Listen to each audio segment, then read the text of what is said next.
Bernia par Assessors et Mosaïque RH. Donc on est réunis ici pour vous parler de recrutement inclusif et de comment justement le recrutement prédictif, entre autres, on va le voir, va vous permettre de réaliser des recrutements pertinents. Donc on va commencer par faire un petit tour de table très rapidement. Bonjour à tous et à toutes. Donc moi je suis Mariam Katab, je suis directrice de Mosaïque Recrutement, qui est l'activité recrutement du cabinet Mosaïque RH. Et donc je suis David Bernard, donc je suis psychologue du travail et CEO cofondateur d'Assess First. Donc chez Assess First, pour ceux et celles qui ne nous connaissent pas encore, donc on est spécialiste de ce qu'on appelle le recrutement prédictif. Donc on a créé une solution tout simplement qui va permettre de prédire à la fois la réussite mais aussi l'engagement des personnes en s'appuyant sur l'évaluation de leur potentiel. Et Simon Baron, je suis ravi d'être ici aujourd'hui avec vous. Donc je suis responsable sciences innovation chez Assess First. Donc l'objectif c'est de développer des questionnaires qui vous permettent d'évaluer tout le potentiel de vos candidats. Ok, donc on va commencer, je vais te donner la parole, Mariam, pour que tu puisses faire cette introduction. Alors, Mosaïque RH, Mosaïque RH, donc moi j'y travaille depuis une dizaine d'années maintenant. Mosaïque RH, c'est le premier cabinet de recrutement et de conseil RH spécialisé dans la diversité. Qu'est-ce que ça veut dire? Ça veut dire qu'en fait, il y a une dizaine d'années, on s'est quand même rendu compte qu'il y avait, on va dire, des problématiques d'accès à l'emploi qui visaient certaines populations, notamment des candidats qui ont 2,5 fois moins de chances quand ils ont un diplôme d'accéder à un entretien s'ils habitent dans ce qu'on appelle un quartier politique de la ville. Donc pour nous c'était bien sûr une injustice, mais c'était surtout une aberration du point de vue économique, puisque on se rend compte que ces populations-là, finalement, elles sont écartées des processus de recrutement et d'accès à l'emploi pour des raisons qui n'ont rien à voir avec leurs compétences et leur aptitude. Donc l'objectif de Mosaïque RH, c'est de jeter des ponts finalement entre ces candidats qui pour nous représentent plutôt une richesse, qui ont qui sont motivés, qui sont talentueux, et chez qui nous on détecte des vraies qualités, un vrai potentiel. Donc l'idée c'est de jeter les ponts entre ces candidats-là et le monde de l'entreprise, en allant faire ce travail de recherche, de sélection très professionnel et pragmatique. Ce qu'on veut, c'est vraiment connecter les bonnes compétences avec les besoins des entreprises, et de générer de la richesse plutôt que de rester sur un constat finalement d'échec face à cette problématique sociale. Donc ça, c'est tout le travail de Mosaïque RH. Donc on a aujourd'hui le volet cabinet de recrutement, donc qui génère à peu près on va dire 800 recrutements chaque année. Mais on voudrait augmenter notre impact significativement. Donc on a aussi 4 antennes en région qui relaient ce travail du siège. Nous sommes présents dans le Nord à Roubaix, à Nantes, à Toulouse et à Lyon également. On a vraiment aussi l'ambition de donner de la visibilité aux candidats, à ces candidats-là, ce pool de candidats qui n'arrivent pas à être visibles auprès des recruteurs. On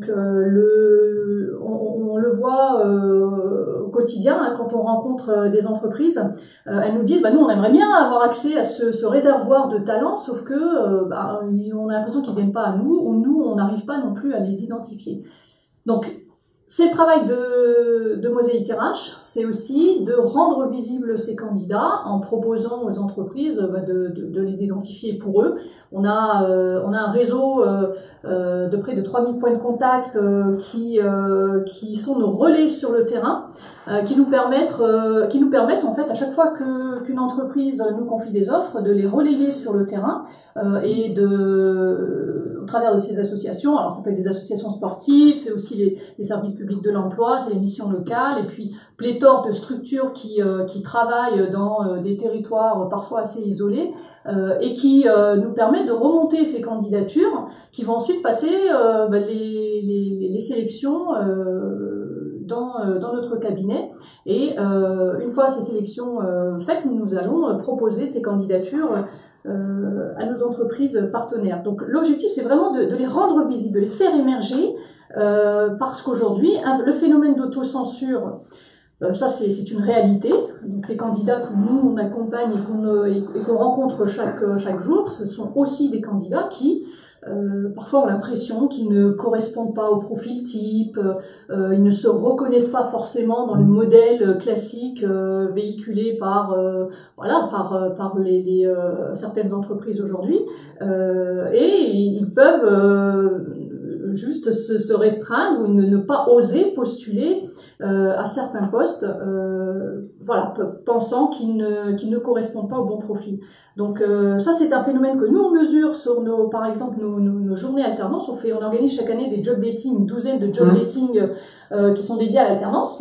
Et à la fin de ces opérations, de ces job dating, on pose la question aux candidats, on leur dit alors cette entreprise-là, est-ce que vous la connaissiez? Et si Mosaïque RH ne vous avez pas amené sur site pour rencontrer cette entreprise, est-ce que vous auriez postulé?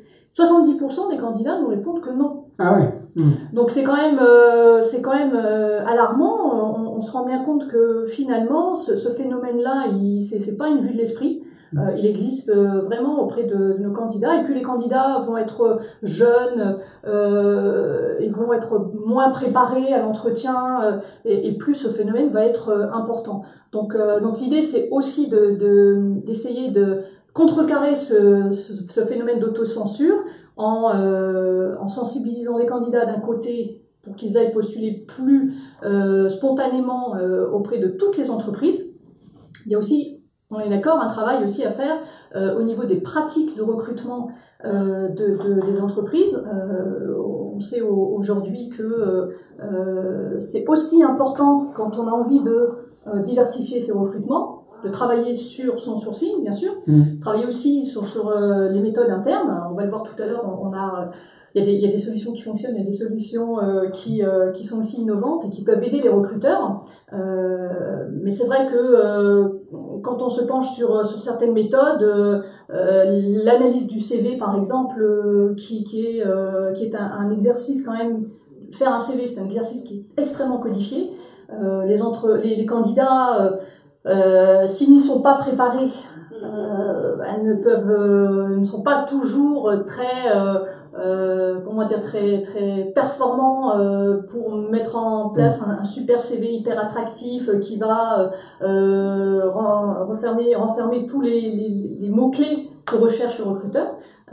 Et donc, on sait que cette étape-là peut être une étape qui peut cristalliser aussi un certain nombre de freins pour la diversité.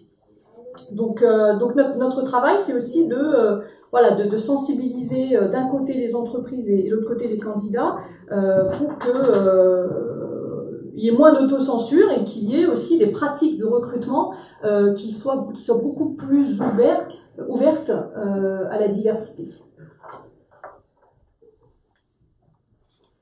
Donc le constat, je l'ai déjà dit, mais effectivement le constat, on l'a fait nous il y a déjà une dizaine d'années, qu'il y avait un manque de diversité dans les entreprises.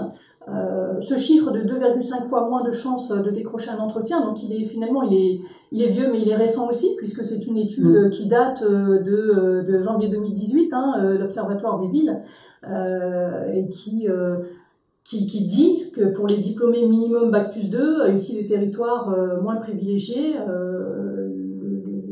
ils ont 2,5 fois moins de chances de décrocher un entretien.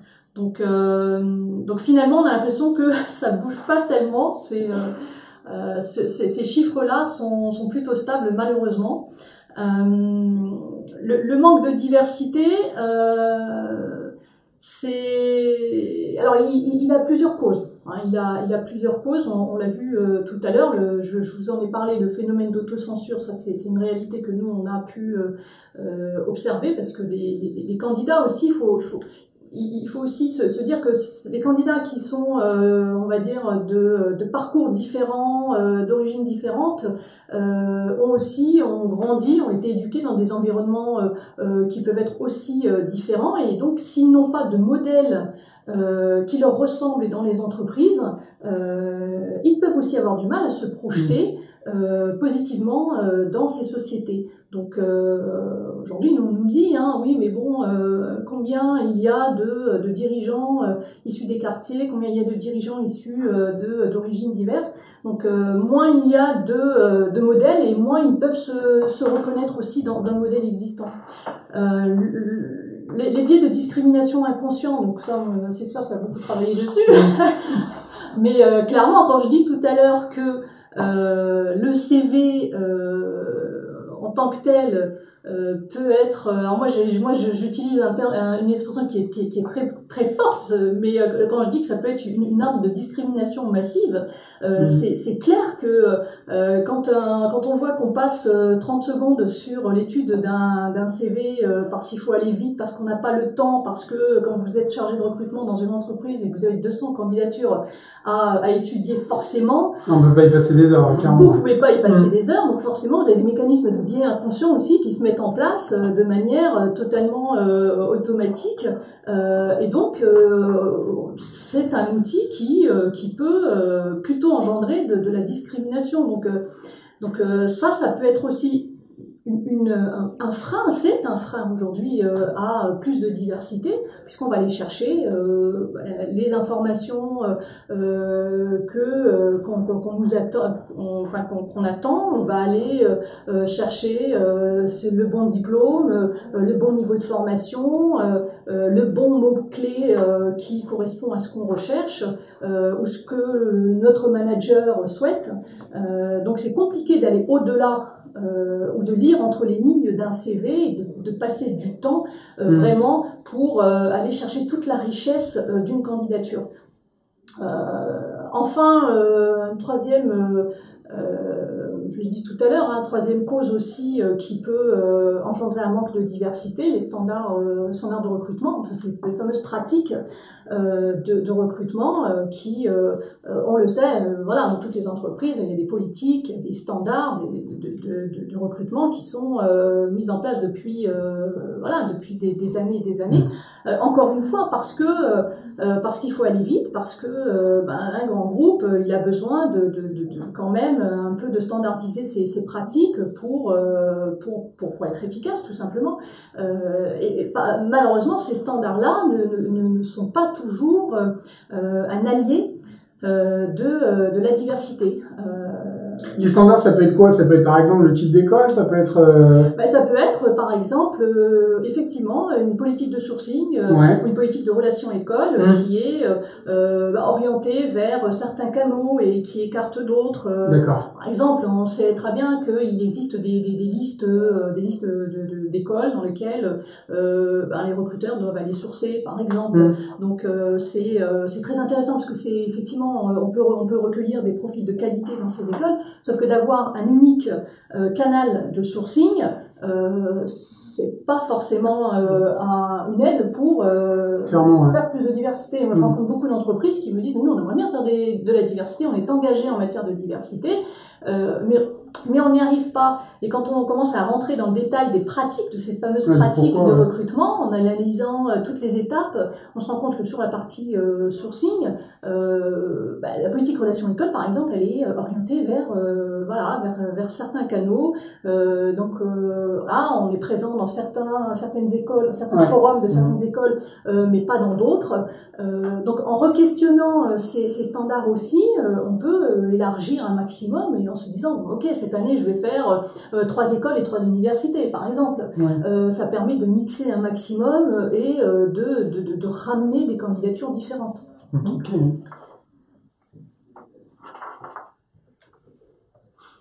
Alors on a vu les causes de la diversité, mais la diversité finalement, pourquoi on se bat nous depuis des dizaines d'années pour introduire davantage de diversité? Tu l'as dit tout à l'heure, David, c'est aussi parce que la diversité, c'est une vraie richesse. Nous, on en est persuadés parce qu'on rencontre les candidats chaque jour et on voit quelle est la richesse de leur parcours. Mais on voit aussi maintenant de plus en plus émerger des études qui démontrent que la diversité contribue clairement à la performance des entreprises. Donc là, je fais référence à une étude de du cabinet McKinsey, qui est récente, hein, qui date de janvier 2018, et qui vient compléter une étude qu'ils avaient déjà faite en 2015, qui s'appelait Diversity Matters. Celle-ci met clairement en évidence le fait que les entreprises qui sont diversifiées du point de vue ethnique et culturel, et notamment dans les fonctions cadres, pardon, sont 33% plus performantes que les autres. C'est énorme. C'est énorme et sont plus à même d'occuper une place de leader sur leur marché. Donc là, on a clairement un lien. Donc c'est une étude qui a quand même qui a été menée sur 1000 entreprises, donc sur une douzaine de pays.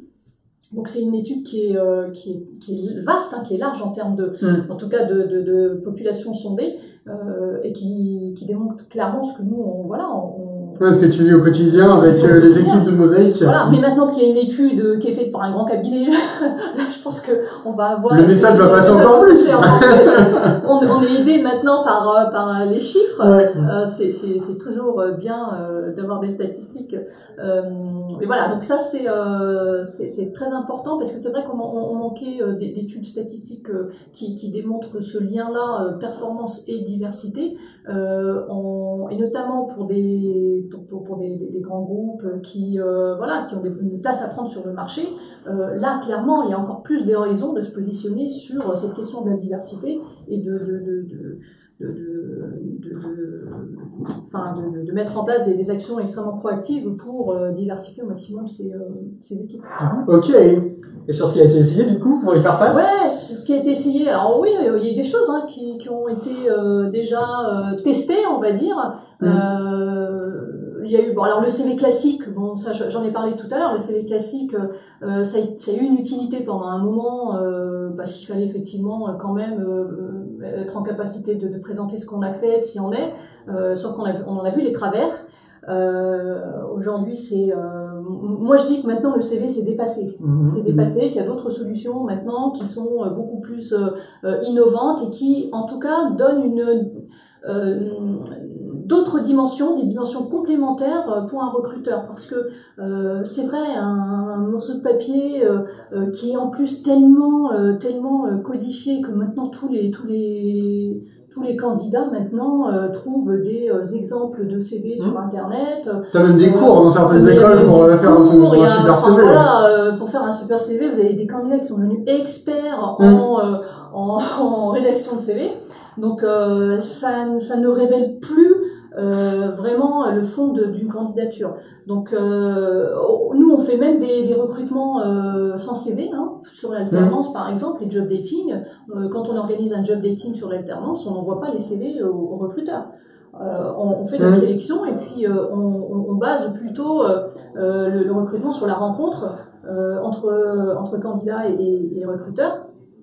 Parce qu'on sait très bien qu'en plus, qu'est-ce que vous voulez mettre dans un CV d'un jeune qui démarre il n'y a pas grand-chose à part le passage peut-être, mais... Voilà, donc ça, bon, CV classique, voilà, ça veut tout dire, classique, hein. Le CV anonyme, alors le CV anonyme, oui, ça a été une expérimentation qui a été menée parce qu'on pensait vraiment qu'en enlevant les critères qui pouvaient être potentiellement discriminants, comme le nom, enfin le nom, le prénom, l'âge, la situation de famille, la photo, ça pouvait en tout cas aider à vaincre les éventuels biais à la lecture du CV. Bon, il s'avère que l'expérimentation n'a pas été forcément très satisfaisante, puisque finalement le CV anonyme, anonymiser un CV, ça ne faisait que retarder la discrimination. Quelqu'un qui veut discriminer un candidat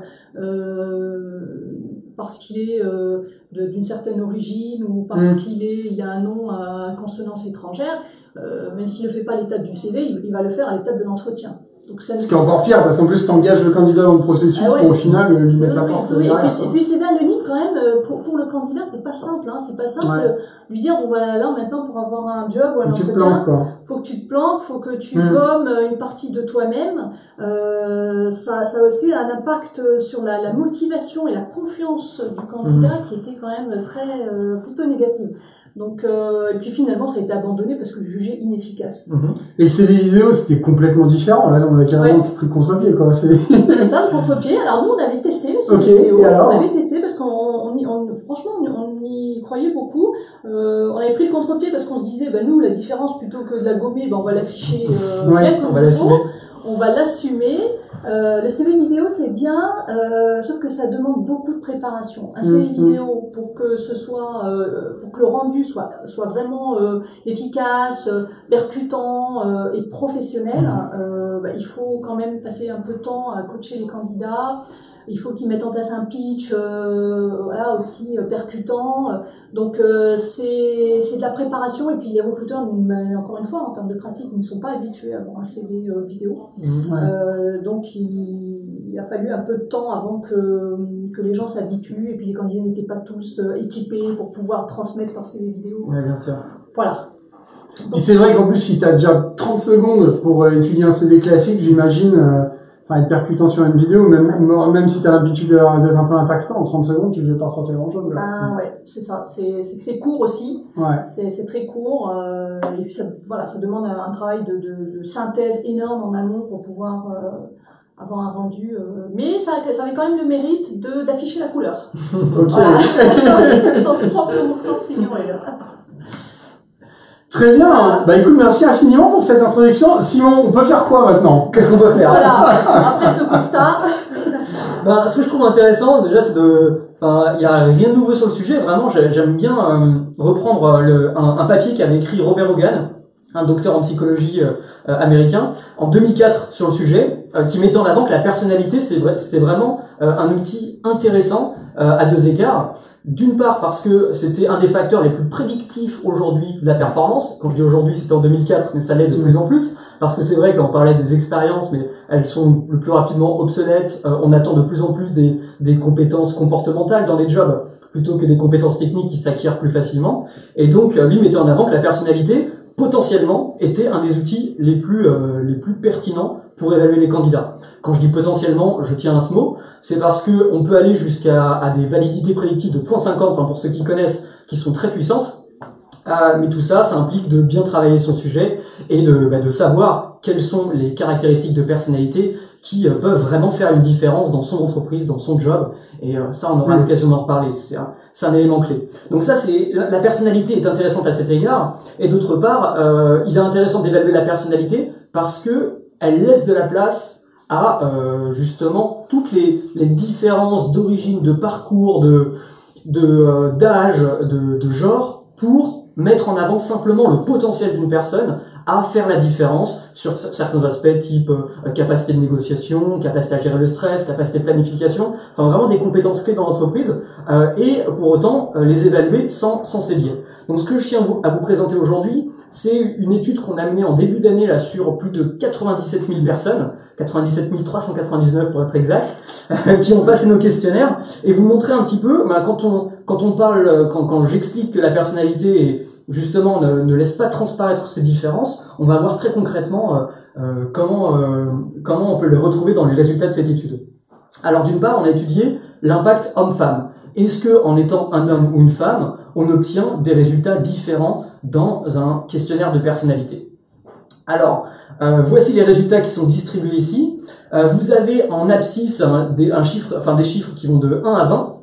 Donc là, il s'agit des 20 dimensions de personnalité que l'on évalue et que l'on retrouve derrière 5 grandes catégories que je nomme vraiment avec un mot leadership, pour la capacité à s'affirmer, à prendre le dessus sur la relation, l'empathie, tout ce qui est capacité d'écoute, de prise en compte des autres, la créativité, ou l'idée d'apporter de nouvelles idées, de faire face au changement, une partie de la personnalité qui se centre sur la rigueur dans le travail, avec tout ce qui est caractère consciencieux, capacité à être méticuleux, organisé, persévérant, et puis enfin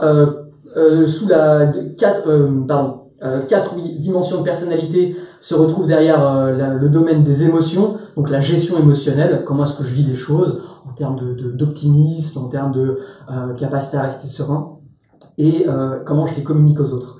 Donc vous avez les 20 dimensions de personnalité en abscisse, et puis on a ordonné un score qui va de 1 à 10, et qui représente les scores que l'on peut obtenir à Shape, notre questionnaire de personnalité. Et les deux courbes représentent les moyennes obtenues par les femmes, qui étaient au nombre de 41 280, et les hommes, un peu plus de 56 000. Donc ce que l'on constate, c'est que les deux moyennes sont très très proches et centrées autour de 5,5, qui est la moyenne mathématique entre 1 et 10.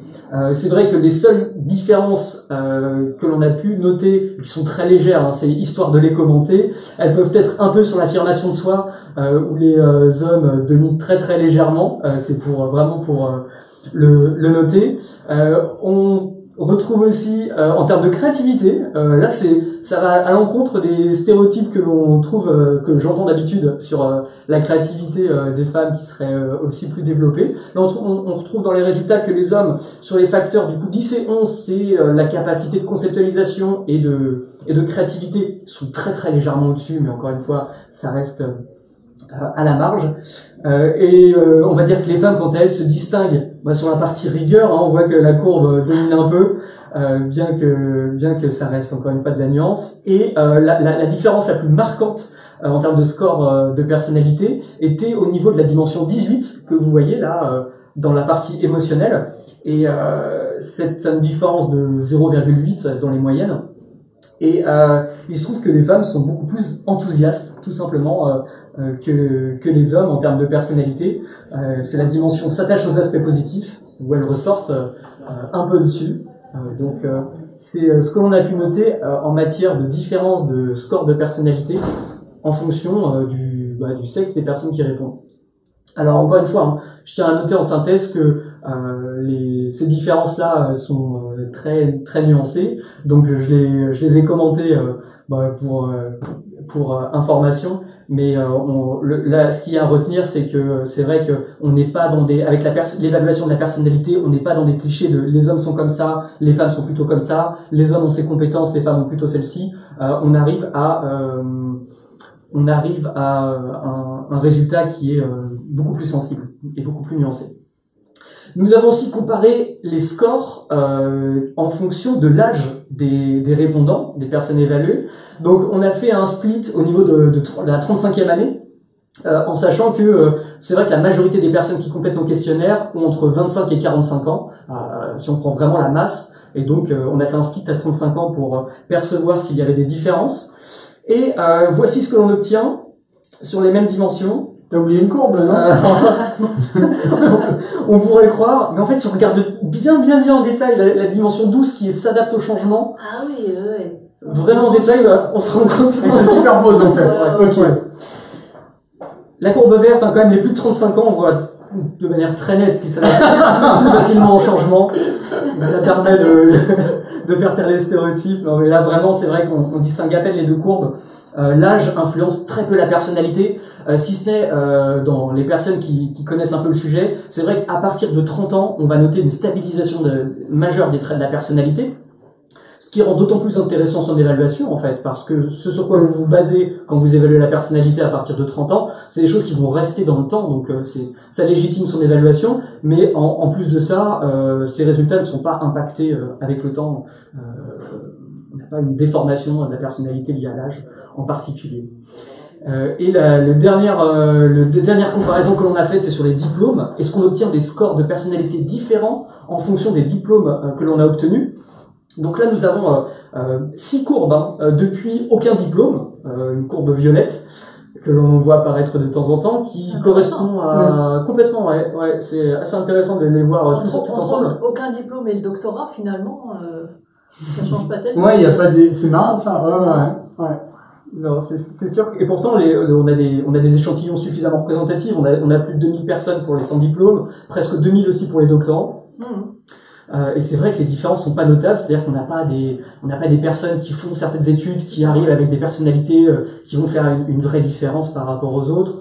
Ce que j'ai pu noter, c'est intéressant de voir le dégradé. C'est-à-dire que quand on passe du bleu au vert, c'est-à-dire du doctorant au master, puis après la licence, bac et diplôme professionnel, elle se trouve quasi uniquement au niveau de la dimension 10 là, qui correspond à s'intéresser aux choses abstraites. Donc c'est une dimension liée à l'intérêt pour l'approche conceptuelle des situations. On est en plein dedans en fait, hein, sur les études longues, sur l'étude des concepts. Donc ça, on peut comprendre que quand même qu'il y ait un point d'écart en moyenne globalement entre les personnes qui font un doctorat et ceux qui s'arrêtent au bac. Et puis, ce qui est intéressant aussi, c'est de constater que sur la partie rigueur, finalement, c'est plutôt des diplômes assez professionnels, voire du niveau bac, ou même sans diplôme, qu'on va retrouver des rigueurs plus élevées dans la personnalité, alors que il y a un petit décrochage au niveau master et doctorat sur cette partie-là, sur la partie sens du détail, persévérance, qui sont les dimensions 14 et 15. Ok. Intéressant. Donc voilà, sur la partie, sur la diversité que peut laisser la personnalité, c'est vrai que c'est un outil intéressant parce que il va pouvoir mettre en avant vraiment tout le potentiel d'une personne sans que ses résultats ne soient affectés par son sexe, son âge ou encore son niveau de diplôme. Voilà pour la partie scientifique. Et si vous avez des questions plus en détail sur le sujet, je vous ferai un plaisir d'y répondre à la fin du webinaire. Ce que je vous propose de voir à présent, c'est comment justement chez Assessors, on a pu intégrer cette partie évaluation de la personnalité et vous proposer une solution qui permet justement de gérer vos recrutements tout en prenant en compte ces facteurs et pour éviter au maximum les biais liés à la discrimination. Donc, ce qu'il faut savoir, c'est qu'on a créé un système, donc, sur notre plateforme d'évaluation en ligne. Donc, c'est une plateforme, encore une fois, qui permet d'évaluer le potentiel des candidats. Donc, vous avez un système qui s'appelle le système de gestion des campagnes. C'est-à-dire qu'à chaque fois que vous allez démarrer une campagne de recrutement, vous allez pouvoir définir, quels sont les critères qui sont attendus pour réussir. Donc, ça, c'est ce qu'on appelle le modèle prédictif. Et puis, dès que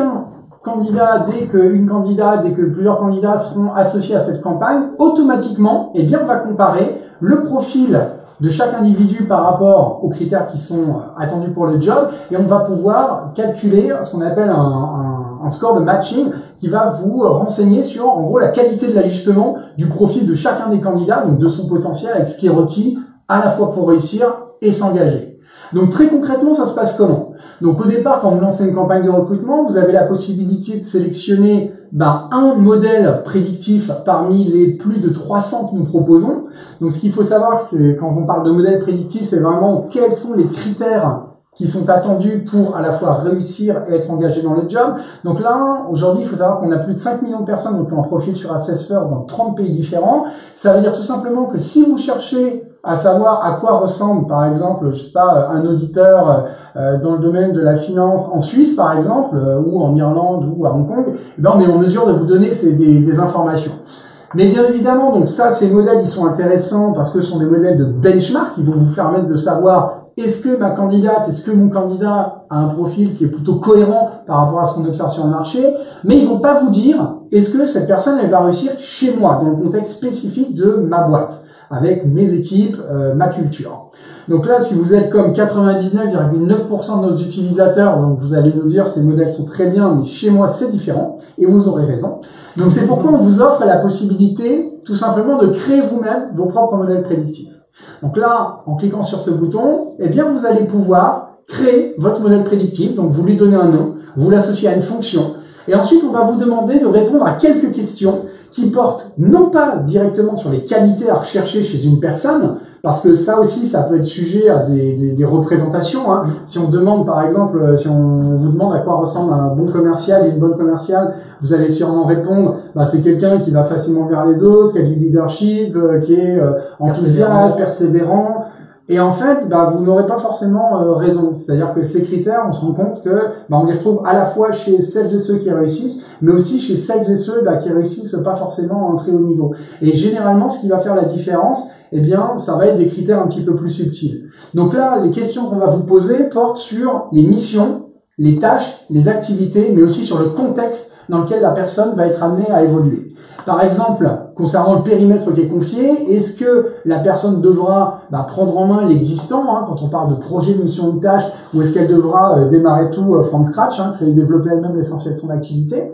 On va vous poser des questions sur le degré de complexité à gérer, donc modéré, moyen, complexité élevée, les méthodes de travail, est-ce qu'il y a des process, des méthodologies à appliquer qui sont bien précises, qu'il faut respecter à la lettre, ou est-ce que la personne pourra choisir elle-même ses méthodes de travail, ses outils? Est-ce qu'il y aura du management? Si oui, combien de personnes? Qu'en est-il de la gestion de projet? Est-ce qu'il y en a ou pas? La charge de travail, on vous pose des questions sur l'intégration. Le climat, est-il plutôt collaboratif, plutôt compétitif dans le cadre bien de l'équipe que la personne va rejoindre? Le contexte, est-ce que ça va changer? Est-ce qu'on est dans un contexte qui est très stable? Est-ce qu'on a affaire à quelque chose d'un peu disruptif? Et à la fin, une fois que vous avez répondu à l'ensemble des questions, eh bien, ce qu'on va faire, c'est qu'on va vous faire une suggestion concernant le type de caractéristiques auxquelles vous devez être attentive lorsque vous allez étudier le profil de vos candidats. Par exemple, pour ce profil, pour ce poste, on va vous conseiller donc plutôt de rechercher une personne qui cherche à convaincre les autres, c'est pour ça qu'on l'a mis en vert, va spontanément vers les autres, s'ouvre aux idées des autres, consulte avant de décider. Donc à chaque fois, vous avez en vert le comportement qui est positivement associé à la fois à la réussite et à l'engagement pour les tâches, missions, contexte que vous avez décrit précédemment, et en rouge, c'est ce qui est lié négativement, ce qui va pas forcément favoriser la réussite. Donc on a la même chose pour la créativité, adaptabilité, rigueur, l'équilibre personnel dont Simon a parlé tout à l'heure. On retrouve la même chose sur les motivations, donc on a une vingtaine de motivations évaluées, la même chose sur les 4 types d'aptitudes intellectuelles qui sont évaluées au travers du test Brain, mais bien évidemment, vous avez la main, vous avez le dernier mot, c'est-à-dire que si vous pensez par exemple que pour ce job, analyser les situations, c'est quand même un critère qui est fondamental et qu'on l'a pas pris en compte, vous avez la possibilité, en un clic, simplement de cliquer sur avancer. Donc qu'est-ce qui se passe? Donc ça vous a pris généralement entre 4 et 5 minutes. On va automatiquement, une fois que vous avez créé votre campagne, générer un lien d'accès unique, un lien d'inscription publique. Ce lien, vous allez pouvoir le copier, le coller ensuite dans vos offres d'emploi, dans le mail qui part de votre ATS en réponse suite à l'upload du CV de votre candidat. Dès qu'un candidat ou une candidate va cliquer sur ce lien, la personne va donc tout simplement compléter son profil Assess First, et dès qu'elle a terminé, donc la personne, le candidat, la candidate a accès à un résumé de son profil, bien sûr, pour avoir un petit feedback. Mais vous, automatiquement, vous allez récupérer l'ensemble de vos candidats dans une liste qui ressemble à ça. Donc on voit qu'il y a plusieurs indicateurs. Tout d'abord, un pourcentage qui va représenter donc le matching, l'alignement entre le profil de votre candidat et ce qui est requis pour réussir dans le job. Et on a également 4 petits indicateurs. Si je survole, mettons à la 3e ligne en partant du haut, donc le profil de Chachatsao, automatiquement, on va vous dévoiler l'adéquation. Donc 61, c'est au global, bien sûr, mais on a également 39% en orange qui apparaît. Donc ça, c'est l'adéquation entre la personnalité de Chacha, donc et ce qui est requis pour réussir dans le job. 60%, c'est sur les motivations. 84% pour tout ce qui a trait à l'agilité intellectuelle. Et enfin, on voit qu'on a un 4e critère, qui est un critère optionnel, et qui est ce qu'on appelle le manager fit. Ça veut dire quoi le manager fit? Si la future manager de Chacha a complété son profil, c'est-à-dire en gros le manager ou la manager opérationnelle pour laquelle vous recrutez a complété son profil sur Assess First, vous pouvez l'associer à cette campagne et automatiquement on va vous dire dans quelle mesure le style de leadership du manager ou de la manager est compatible avec le fonctionnement naturel de Chachatsao au quotidien. Donc là, on voit qu'on a à peu près 33 profils qui ont postulé. Donc on peut après assez facilement soit shortlister les candidats, soit écarter la candidature. Donc ce qu'on va vous préconiser en termes de seuil, généralement c'est 60%. Ça veut dire quoi? Ça veut dire qu'à partir du moment où on a 60% du profil d'une personne qui est en ligne avec ce qui est attendu pour réussir à être engagé dans le job, on va considérer que pour le reste, la personne va pouvoir s'adapter, pourra procéder elle-même à certains ajustements. Heureusement, on n'est pas des robots, on a la capacité à s'ajuster. Après, il peut y avoir une limite, c'est vrai, avec cette notion de 60%. C'est quoi? Et je pense que Simon ne démentira pas, qui est spécialiste sur les questions statistiques. Parfois, on a ce qu'on appelle un effet de moyenne. C'est-à-dire qu'on peut très bien avoir une candidate ou un candidat qui va avoir un score égal ou supérieur à 60% au global. Mais si on rentre dans le détail, on va se rendre compte qu'on a une super adéquation sur la personnalité, une super adéquation sur les capacités de raisonnement. En revanche, la personne va avoir des motivations qui sont, entre guillemets, complètement à la ramasse par rapport à ce qui est attendu pour être engagé dans le job. Ça veut dire quoi? Ça veut dire que potentiellement la personne pourrait réussir, mais qu'à moyen ou long terme, de toute manière, elle ne s'y retrouvera pas parce que, eh bien, les conditions d'exercice du job vont pas la satisfaire. Donc là, on a commencé à se poser la question avec les équipes de Simon et on s'est dit, en fait, ce qu'il faudrait, c'est un système qui simulerait en fait, le travail que ferait un expert en assessment, en évaluation, et qui pourrait justement prendre en compte, eh bien, ces différents sous-critères, qui pourraient voir je sais pas, par exemple, l'effet potentialisateur ou inhibiteur de certaines variables de motivation sur la personnalité, ainsi de suite. Eh bien, figurez-vous que cet assistant, on l'a créé. Donc, on lui a donné un petit nom, on l'a appelé le Magic Button. Donc, il va se passer quoi? À chaque fois que vous allez cliquer sur ce Magic Button quand vous êtes dans une campagne, automatiquement, on va vous surligner en bleu, eh bien, les candidats dont on pense qu'il faut à tout prix les rencontrer pour un entretien de face à face. Ça veut dire quoi? Ça veut dire qu'en gros, toutes les planètes sont alignées, personnalité, motivation, raisonnement, on est au-dessus des 60%. On a repéré que ces personnes avaient vraiment de très fortes probabilités de réussir et d'être engagées dans le job. A contrario, on va vous surligner en rouge l'ensemble des candidates et des candidats dont on pense que même si ils ont un score qui est supérieur à 60%, eh bien, c'est peut-être pas forcément pertinent. Pourquoi? Bah, peut-être, justement, parce que on a un très fort décalage sur l'un ou l'autre des critères importants pour lorsqu'on analyse le potentiel. Et ce que vous allez voir également, c'est que, on a fait en sorte que ça reproduise la réalité. Ça veut dire quoi? C'est-à-dire que si vous descendez un peu plus bas, donc, parce qu'au départ, vous pouvez dire, ok, bon, ils ont mis en bleu tous ceux qui sont en haut et en rouge tous ceux qui sont en bas. Mais en fait, on peut se rendre compte, par exemple, que pour le profil de Christine, qui est en bleu, pourtant elle est à 57%, c'est-à-dire en dessous du seuil. En fait, c'est exactement comme quand vous analysez le CV d'une personne. C'est-à-dire que parfois, quand on regarde les CV, on se dit, ok, donc cette personne, je vais la rencontrer, celle-là non, le profil à côté de la plaque. Et parfois, on tombe sur un CV où on se dit, tiens, profil est pas commun, il est pas classique, mais j'ai quand même envie de tenter le coup. Là, c'est exactement la même chose qu'on a fait avec l'analyse du potentiel. Peut-être que, par exemple, on a repéré qu'il y a un décalage sur les motivations de Christine avec ce qui est requis pour le job, mais peut-être que ça porte sur des motivations qui sont peut-être susceptibles d'évoluer fortement une fois qu'elle sera intégrée à l'équipe. Quoi qu'il en soit, on va vous conseiller donc de rencontrer la personne. Donc j'insiste vraiment sur le fait que, là encore, vous avez la main. Donc soit vous pouvez bien évidemment suivre nos recommandations, cliquer sur le bouton valider, et donc on va shortlister les personnes en bleu et écarter les personnes dont le profil est en rouge, mais vous pouvez aussi désélectionner, resélectionner d'autres candidats si vous souhaitez. Admettons qu'on valide, donc là on a 8 candidats shortlistés, on va rentrer dans le détail, donc là si je clique sur le 70%, donc 5e ligne Emmanuel Sier, là on va vous donner bien tout le détail, on va vous rappeler le 70%, vous avez la possibilité de télécharger un rapport complet avec des questions à poser à la personne pour justement valider les éventuels points de décalage. On va vous rappeler l'adéquation sur Shape, la personnalité, Drive, les motivations, Brain, les capacités intellectuelles. Ensuite, l'indicateur sur la gauche avec la petite étoile, c'est la probabilité de succès. On va vous expliquer pourquoi. C'est pas juste un score, on vous explique pourquoi. Avec le cœur, donc là, c'est la probabilité de satisfaction d'engagement dans le job. Et ensuite, on va retrouver le fameux modèle prédictif. Souvenez-vous tout à l'heure, les zones vertes, donc comportement recherché, zone rouge, comportement à éviter, avec, donc en noir, le profil de la personne qui est superposé. Chaque fois que Emmanuel va tomber dans le vert, on va mettre le trait de personnalité correspondant, on va l'allumer en vert. Dès qu'elle tombera dans le rouge, on va allumer en rouge. Et en dessous, si on scrolle encore un peu, on va finir en vous donnant un état des lieux objectif de quels sont les points forts de cette candidate par rapport au poste à pourvoir, et également quels sont les points de vigilance, c'est-à-dire les points sur lesquels vous ne pouvez pas faire l'impasse pendant un entretien de recrutement. Et encore une fois, on insiste, l'intérêt d'utiliser ce type d'approche, c'est que ça va vous permettre de vous départir complètement des critères qui sont, à notre sens, des critères totalement ineptes, comme critères de sexe, d'origine sociale, d'âge ou type de diplôme pour certains jobs, et qui conduiraient à ne pas toujours sélectionner les bons candidats, mais simplement à tout simplement être discriminant. Donc, quels sont les résultats de cette approche? Alors en fait, on a pu observer, quand on regarde les études qui sont réalisées sur le sujet, on se rend compte que ça agit principalement à 5 niveaux.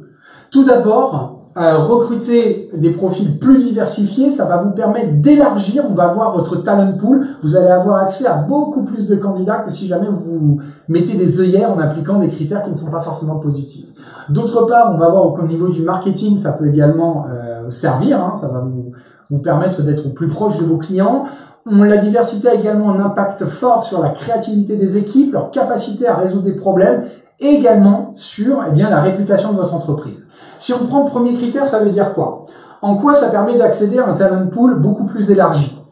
Eh bien, si on regarde par exemple la proportion de femmes dans la population, donc on est à 48% de femmes, ça veut dire quoi? Ça veut dire que si jamais je veux simplement recruter des hommes pour certains types de jobs, eh bien je vais me priver quasiment d'un talent sur deux. Donc aujourd'hui, les femmes, c'est 32 millions de personnes en France, donc ça serait quand même dommage pour des questions de représentation de passer à côté d'une telle population. En ce qui concerne l'âge également, on a 46% des actifs aujourd'hui qui ont plus de 45 ans. On a également, quand on regarde les populations issues donc de l'immigration ou descendants d'immigrés, on arrive à 19%, soit près 1 sur 5. C'est-à-dire que là encore, ça veut dire qu'on se coupe potentiellement de 12 millions de talents potentiels pour l'entreprise.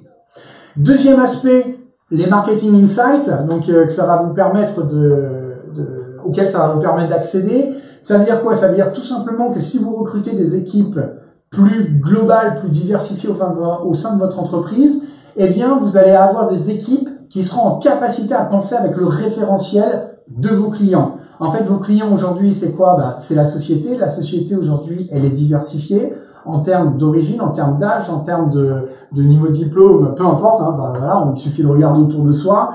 Et ça permet donc d'être toujours au plus près, notamment dans les campagnes de com de ses clients, et d'éviter de commettre des erreurs grossières. Tout le monde a encore en tête l'exemple de la campagne H&M avec le petit black en fait qui avait un pull où il y avait écrit Smartest Monkey in the Jungle, donc c'était une erreur monumentale.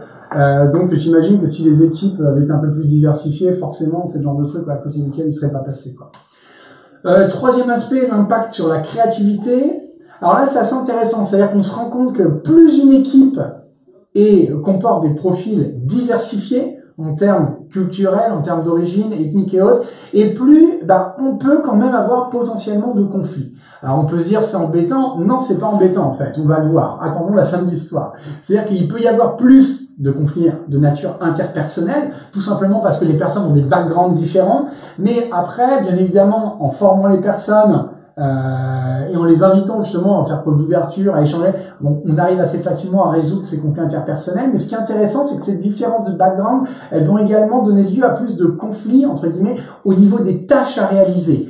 Et là, on a pas mal d'études qui viennent démontrer le fait que plus on a justement d'échanges à ce niveau-là, et plus les équipes, au final, vont finir par faire preuve à la fois d'innovation et vont venir donc avec des solutions plus créatives pour répondre aux challenges auxquels ils sont confrontés au quotidien. Quatrième impact également au niveau de la résolution de problèmes. Là encore, plus on a des équipes diversifiées, plus on va multiplier les mindsets, les approches liées à la résolution des problèmes. Et les résultats auxquels on arrive avec des équipes plus diversifiées sont les suivantes. On arrive à accélérer donc le processus de prise de décision et de résolution de problèmes jusqu'à 40%. Et les solutions sont jugées 67% fois plus pertinentes sur le long terme que des solutions qui sont issues d'équipes qui sont très homogènes en termes de talent. Enfin, quatrième avantage à avoir des équipes diversifiées, cinquième avantage lié au fait d'avoir des équipes plus diversifiées, tout simplement votre entreprise va être plus représentative de la société, vos clients vont s'y reconnaître, donc forcément le capital sympathie de la marque va être démultiplié. On a également noté chez Assess First, cette fois-ci de manière extrêmement mesurable, qu'est-ce que le recrutement prédictif vous permet d'obtenir comme résultat concrètement? Alors, chez la majorité des entreprises au sein desquelles on a pu déployer justement l'approche prédictive, ce dont on se rend compte, c'est que les recruteurs vont faire moins d'entretiens, de moins 20 à moins 50% d'entretiens. Là encore, il n'y a pas de magie, c'est tout simplement parce que on va sélectionner On va faire venir en entretien des personnes dont le profil, dont les talents correspondent par rapport à ce qui est requis pour réussir. Donc, il n'y a plus, vous savez, ces entretiens où on reçoit la personne au bout de 5 à 10 minutes, on se rend compte que ça va être long, hein, pour l'un comme pour l'autre. Également des prises de décision qui sont accélérées de l'ordre de 30%, tout simplement parce que on va bien au-delà du CV, on a des choses qui ne se voient pas sur un CV. On peut accéder à des informations sur les comportements, sur les talents, sur la capacité de raisonnement, d'apprentissage. Plus de performance également, c'est-à-dire que quand on compare le profil des personnes qui ont été recrutées au travers d'une approche prédictive et par rapport aux personnes qui étaient recrutées avec un système de recrutement classique, on arrive à des hausses de performance de l'ordre de 15 à 20%, et ça encore une fois, c'est mesuré de façon objective, et on peut également jusqu'à diminuer le taux de turnover jusqu'à moins 50% sur les postes sur lesquels c'est véritablement une problématique. Ce que je trouve intéressant dans ces résultats, c'est que, et dans les échanges que j'ai pu avoir avec Mosaïque RH, c'est cette volonté de mettre en avant qu'on ne fait pas de la diversité pour faire de la diversité. On fait de la diversité parce que ça marche, et en fait on a tout intérêt à le faire des deux côtés. C'est que c'est pas ouais, ça apporte de la performance. C'est ce qu'on disait tout à l'heure, c'est que bien sûr l'entreprise, on lui demande pas la charité, hein, de faire de la charité, et nous on est convaincus que de faire de la diversité pour la charité, c'est pas forcément durable. Ce qui est intéressant, c'est effectivement comment introduire de la diversité pour que l'entreprise se porte encore mieux, soit encore plus créative, encore plus performante, et en même temps plus responsable. Absolument. On l'a constaté en plus chez les utilisateurs, on a quelques exemples là. Ouais, absolument. Simon, par exemple, typiquement, chez Quick, donc dans le domaine de la restauration rapide. Donc c'est vrai que maintenant, en utilisant l'approche prédictive, ils ont pu diminuer le turnover de moitié sur le poste de manager d'équipe en restaurant. Donc ce qui est sympa, c'est qu'en effet, Quick a des équipes qui sont extrêmement diversifiées en termes de profil, et donc ils utilisent notamment la solution comme un outil de détection de potentiel, c'est-à-dire qu'ils évaluent chacun des équipiers au bout d'un certain temps de présence dans les restaurants, et ça leur permet d'identifier quels sont celles et ceux qui auront la capacité à prendre le poste de manager d'équipe. Et donc c'est vrai auparavant il y avait un turnover qui était assez important, et donc là ils ont réussi à diviser par 2, donc ce qui n'est pas une mauvaise performance. En fait, à la Charef également des RH, des ressources humaines au sein du BHV Marais, donc du groupe Galeries Lafayette. Donc eux ont mis en place le recrutement prédictif sur des populations de responsables de vente et de vendeurs. Donc ils ont pu accélérer tout d'abord leur process de recrutement. C'est-à-dire qu'avant, il leur fallait 45 jours pour boucler un recrutement. Ils le font désormais en 30 jours seulement. Ils ont également réduit le taux de turnover, donc qui est passé de 17 à moins de 9% en termes de turnover non désiré. Ils ont augmenté le chiffre d'affaires par corner de 11% sur l'ensemble des corners où ils ont recruté des personnes qui étaient en ligne avec le modèle prédictif. Et par ailleurs, c'est pas noté ici, mais ils ont également diminué de manière drastique le nombre d'entretiens de recrutement. C'est-à-dire qu'auparavant, donc ils faisaient 400 recrutements par an. En moyenne, il leur fallait voir 2000 candidats, et donc l'année dernière, ils ont augmenté de 25% le nombre de recrutements, c'est-à-dire qu'ils sont passés de 400 recrutements à 500 recrutements, et au lieu de voir 2000 candidats, ils n'en voient plus que 1000. Tout simplement parce que, ils ont l'assurance maintenant de pouvoir cibler beaucoup plus efficacement, les profils en ligne avec leurs attentes. C'est un gain de temps énorme pour les recruteurs. Quand on a des tonnes de CV à étudier, clairement, c'est beaucoup plus confortable en tout cas, même pour les équipes elles-mêmes. Ça, quand on a même les retours qualitatifs de l'équipe recrutement, et qui parle justement de personnes qui s'attendaient pas à être même convoquées en entretien ou être recrutées en disant j'avais 50 ans, ça faisait 6 mois que je cherchais un boulot, je m'attendais pas à ça, et je suis fier de travailler dans une entreprise qui n'a pas tenu compte de ce critère-là. Pendant l'entretien, on n'en a jamais parlé, et derrière j'ai été sélectionné. On se dit qu'effectivement il y a quelque chose qui se passe qui est intéressant. Oui, mais ce qui est intéressant, c'est que souvent les recruteurs, beaucoup d'entre eux sont convaincus que certains critères ne devraient pas être forcément déterminants pour les recrutements, et c'est aussi des outils qui permettent d'argumenter face aux managers opérationnels, qui eux parfois vont vite, ont plutôt tendance parfois à reproduire effectivement des profils, les schémas, des schémas préexistants. C'est aussi un outil qui peut aider les recruteurs à dire oui, mais regarde, tu vois, on a quand même des résultats au test qui sont super intéressants, tu devrais le rencontrer, et clairement derrière, si les résultats sont au rendez-vous, ça peut peut aussi faire changer les pratiques en interne. Ouais. Clairement, c'est intéressant ce que tu dis parce qu'on a remarqué justement en discutant avec des recruteurs aussi que de toute façon, souvent il y a la volonté de la part de l'équipe recrutement, mais des fois en effet ils se disent ouais les managers opérationnels et ainsi de suite. Mais après il faut bien se dire en fait le manager opérationnel quelque part il a pas envie de se planter. Et en fait le problème c'est que du coup il va s'accrocher à ce qu'il connaît quoi. Et ce qu'il connaît c'est quoi? C'est l'école par laquelle lui-même il est passé, c'est le fait que il se dit que si j'ai déjà fait le job, si le candidat a déjà fait le job, faut mieux prendre quelqu'un qui a déjà une expérience ou la même classe d'âge. Et c'est vrai qu'en fait avec ces outils et encore une fois, c'est tout le contraire là du CV anonyme, c'est-à-dire qu'au lieu de planquer des choses, on va pouvoir mettre en avant le profil de la personne et dire ok, peut-être qu'il a pas fait la bonne école, peut-être qu'il a pas fait, enfin en tout cas la bonne école, celle que toi t'attends ou il a pas l'expérience préalable, mais en tout cas regarde, il a l'ensemble de ces critères. Et ce qui est intéressant, c'est que là il y a des éléments factuels pour le démontrer complètement. Ouais. On a également après des entreprises comme Carrefour Market, donc qui utilisent la solution cette fois-ci pour mettre en place des plans de développement, donc personnalisés pour chacun des collaborateurs. Et il y a une nouvelle plateforme qui arrive. Ouais, c'est ça, alors, une nouvelle plateforme. Écoute, nous, clairement, on pense vraiment que le recrutement prédictif, c'est une chance aussi pour la diversité, pour faire émerger davantage de talents de la diversité. Et on s'est dit, tiens, si on utilisait ces tests-là sur le vivier de Mosaïque RH, on obtiendrait un outil très puissant pour donner de la visibilité aux candidats qui ont du mal parfois à émerger dans les canaux les process de sélection classiques. Donc on va lancer donc une plateforme qui s'appelle diversifiervostalents.com. Le principe c'est, comme je vous l'ai dit, d'avoir une plateforme qui va regrouper des profils sourcés par Mosaïque RH via la méthodologie, donc Mosaïque RH, les relais locaux, les 3000 points de contact, donc qui permettent on va dire de recueillir un certain nombre de candidats aux profils très variés, aux parcours variés, des universitaires, des personnes de toute origine sociale, y compris ceux qui sont issus de ces quartiers politiques de la ville.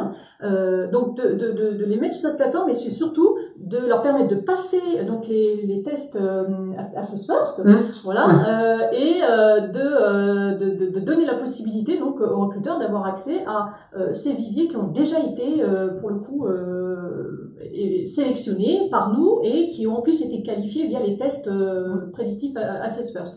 Donc voilà, donc c'est l'objectif, c'est que le recruteur puisse vraiment encore une fois passer le moins de temps possible, avoir accès et à de la diversité et à des profils qualifiés. Ouais, ça transformer l'intention vraiment en moyen concret. En moyen concret, parce qu'encore une fois, on est là pour proposer des solutions. Les constats, on les a tous faits, ils sont partagés, ils sont partout dans la presse et on a plusieurs d'études sur ces questions-là. Maintenant, qu'est-ce qu'on fait? Qu'est-ce qu'on fait pour faire avancer cette thématique-là, et comment on fait aussi pour accompagner les entreprises qui ont vraiment une volonté de diversifier leur recrutement, de s'ouvrir, d'être beaucoup plus inclusive. Donc voilà, on est en train de proposer des choses qui sont très concrètes. C'est une belle avancée. Et c'est pour quand alors cette plateforme? Le lancement est prévu quand? Écoute, incessamment sous peu. J'avais entendu parler de... C'était mi-avril, non, c'est ça? Ouais, mi-avril. Ok. Il va y avoir aussi une actu du coup qui va concerner justement les quartiers politiques de la ville. Ah ouais? Ouais. Alors. Ça s'appelle donc les emplois francs, l'expérimentation emploi franc que vous avez peut-être entendu parler, mais l'idée c'est de justement combattre le chômage parmi les populations qui sont résidentes de ces quartiers politiques de la ville. On sait que dans ces quartiers-là, le taux de chômage il est de 26% dans les populations entre 15 et 60 ans, donc c'est juste énorme, c'est le double du taux de chômage national. Donc pour pouvoir aider ces populations à en tout cas trouver une solution d'emploi, le gouvernement va lancer mi-avril une expérimentation qui s'appelle les emplois francs. L'idée c'est que toute entreprise qui recrute un candidat qui résiderait dans l'un des quartiers qui fait partie des 7 territoires expérimentaux pourra donc avoir une aide à l'embauche qui est de 15 000 € sur 3 ans, à raison de 5 000 € par an pour l'embauche d'un CDI. C'est valable aussi pour les CDD de plus de 6 mois. Alors la prime ne sera pas de 5 000 €, mais de 2 500 € pour le recrutement d'un CDD. Mais c'est quand même notamment pour des petites structures, des PME aussi, intéressant. C'est un coup de pouce qui peut être intéressant, et je pense que l'objectif c'est vraiment de sensibiliser à cette question du taux de chômage parmi les résidents issus des quartiers politiques de la ville, sachant que voilà, une bonne partie d'entre eux sont diplômés, on fait leur part du boulot, hein, si je puis dire. Nous on en rencontre chaque jour et qui voilà, peuvent être potentiellement écartés de l'emploi à cause de critères qui n'ont rien à voir avec leur potentiel ou leurs compétences. Donc voilà, cette mesure va être testée à partir d'avril, et sur la plateforme, on aura effectivement une partie des candidats qui seront éligibles à ces emplois francs. Génial. Super. Il n'y a plus qu'à. Il n'y a plus qu'à, en effet. Donc voilà, merci de nous avoir suivis. Donc maintenant, ce qu'on souhaite faire, si vous avez des questions que vous posez, que vous souhaiteriez nous poser, n'hésitez pas, vous avez la possibilité donc d'utiliser le petit panel donc GoToWebinar. Encore une fois, donc c'est en cliquant donc dans chatter questions, je sais plus. Enfin, vous allez voir tout de suite. Alors, il y a déjà certaines questions. Hop, on va les prendre. Certains nous entendent, mais ne nous voient pas. C'est normal. C'était au début, ça, je crois. Et après, on a lancé. Merci d'avoir signalé. On a pu ensuite lancer les visions. C'est bon, je visualise les slides. Merci. Alors, n'y a-t-il pas un effet de moyenne? Ça, je pense que c'était sur les résultats, peut-être. Ouais. Bien un effet de moyenne. C'est vrai que là, j'ai pas multiplié les statistiques sur en termes d'informations obtenues sur les différentes dimensions de personnalité. Alors c'est pas qu'un effet de moyenne, parce que quand on regarde la dispersion des résultats, quand on regarde l'écart type, notamment obtenus sur ces moyennes, ils sont équivalents en fonction des catégories. C'est quelque chose sur lequel on prête une importance certaine. Donc non, c'est une réelle en fait, tout simplement, et nous ne sommes pas les seuls à le mettre en avant. On rejoint vraiment la littérature scientifique sur le sujet. Il y a une réelle capacité de la personnalité à ne pas être affectée, à pas être polluée par ces autres critères externes, et vraiment mettre en avant ce qui singularise une personne. Alors, question d'Aurélie. Donc, bonjour, avez-vous des données chiffrées concernant une diminution de la discrimination ou une augmentation de la diversité chez vos clients? Alors oui, on a des informations de ce type, donc, mais qui vont porter uniquement sur les critères qu'on est en mesure et qu'on a le droit de suivre. Par exemple, typiquement, on a pu réaliser au sein de certaines entreprises donc du suivi de leur recrutement. Donc, ça se jouait sur l'âge et sur le sexe principalement. Donc c'est les critères qu'on a pu suivre. Après on n'a pas calculé des témoignages quali. Voilà, après c'est plus des témoignages quali, exactement. Ouais. Mais c'est des critères auxquels certains clients en fait font particulièrement attention et qu'ils suivent eux-mêmes. Question d'Isabelle, on va avoir une diversité de population, mais pour autant, n'y a-t-il pas un effet de clone de personnalité au sein d'une même structure? N'est-ce pas un risque? Simon? Moi, je suis très content qu'on pose cette question, parce que c'est un des premiers réflexes que l'on peut avoir quand on voit une méthode appliquée en termes de personnalité sur l'évaluation de candidats. Et je la trouve très saine d'ailleurs, parce que ça veut dire que les gens se préoccupent de ça, de pas reproduire les clones. Donc je suis toujours content d'avoir cette question. Alors, il se trouve que il y a des pratiques pour être sûr de ne pas tomber dans ce travers. Par exemple, nous évaluons 20 critères de personnalité, 20 dimensions de personnalité. Quand on qualifie un modèle prédictif, on s'assure que on qualifie en moyenne environ 8 critères pour un poste. Donc il y en a 8 sur les 20 qui sont qualifiés, attendus, sur lesquels il y a des attentes. Et comme l'a dit David durant le webinaire, à partir de 60% d'adéquation au modèle, on évalue que les candidats ont tout le potentiel, parce que ça a été mesuré, de faire face aux exigences. Donc 60% de 8 critères, ça veut dire que à partir du moment où une personne partage 5 caractéristiques spécifiques de personnalité, elle va faire partie de celles que l'on préconise en termes de rencontres. Ça veut dire que des personnes peuvent être complètement différentes sur les 3/4 de leur profil de personnalité.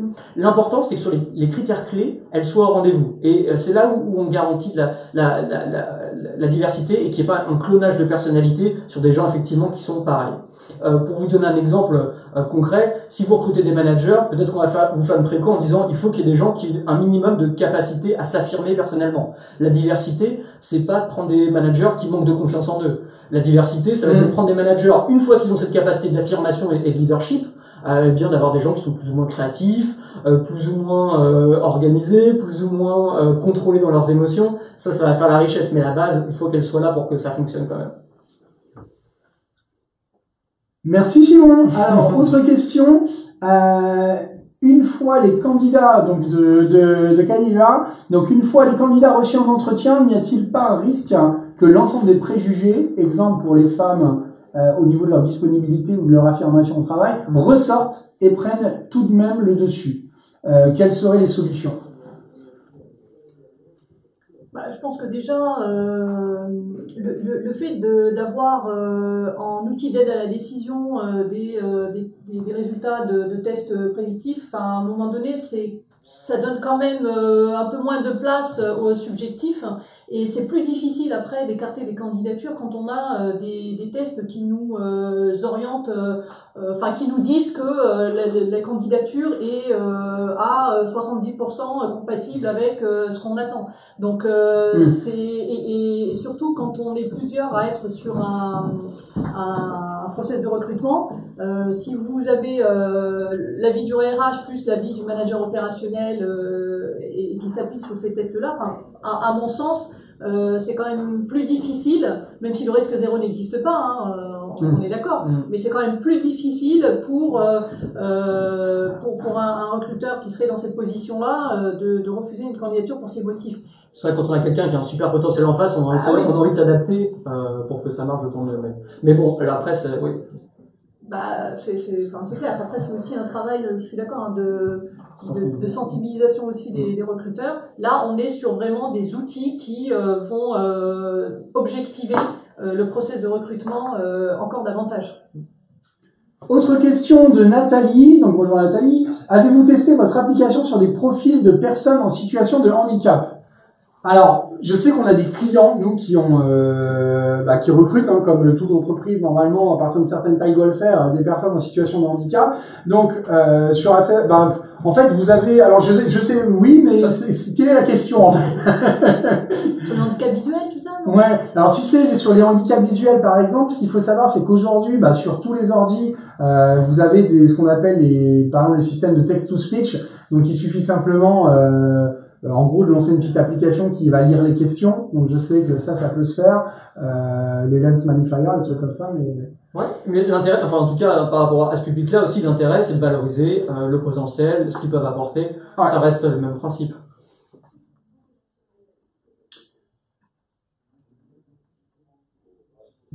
Alors, Isabelle, merci en qualité de psychologue, votre réponse me satisfait. Sinon, c'était pour toi. Merci. Merci de votre retour, Isabelle. Bon, écoutez, ce que je vous propose, c'est de clore ce webinaire.